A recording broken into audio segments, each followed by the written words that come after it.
Thursday, early morning, November 20th, 2014. I woke up this morning and was immediately struck by the perfect silence of everything. In a suburban area like Ashali-Bochwe, you don't get the low drones of "I pass my neighbor" generators, cluing you in that ECG is at it again. Instead, you are met with a perfect silence. This is day 3, and I decided I'm not going to sit stewing in my own sweat, blinking at the to-do list, trying to pipeline what can and cannot be done without electricity until 6 p.m. or whenever ECG decided to be magnanimous.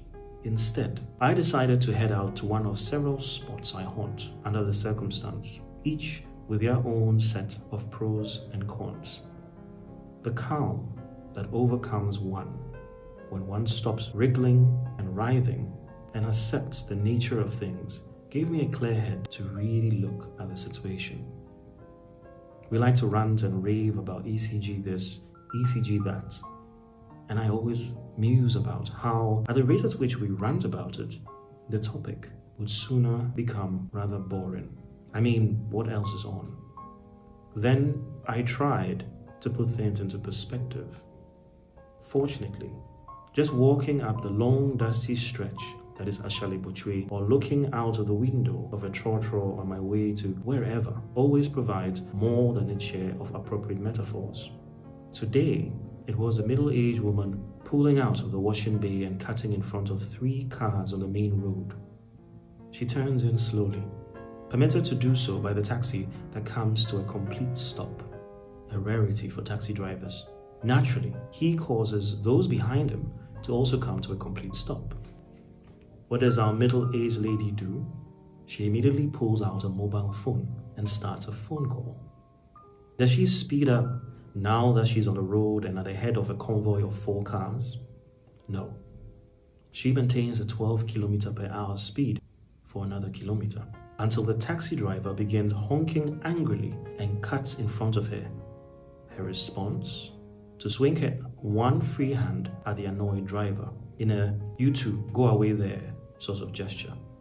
While I'm considering this, I take my mind to the example of the countless mates and colleagues I've called on phone as part of a continued discussion about work, opportunity, or some project we are both engaged in. How often those calls go unpicked and no reply is ever forthcoming.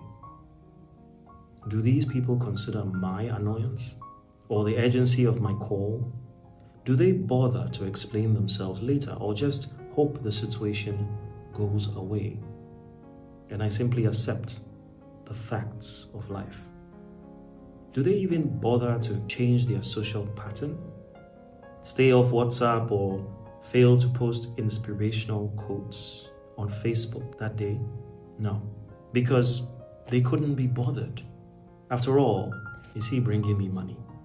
And yet, of all these people, the middle-aged driver on her cell phone, my inspired mates and colleagues playing ostrich, indeed myself and everyone who has ever had something to say about ECG, our greatest annoyance is less the fact that they can't power, but the fact they lack the common decency to inform the public about their incompetence and failure to deliver in a matter that may at best help us plan our day and at worst serve as a catharsis for what we are made to endure.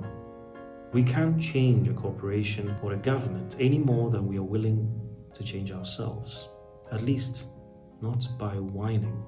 But we can reflect on our contribution to the problem and perhaps its solution.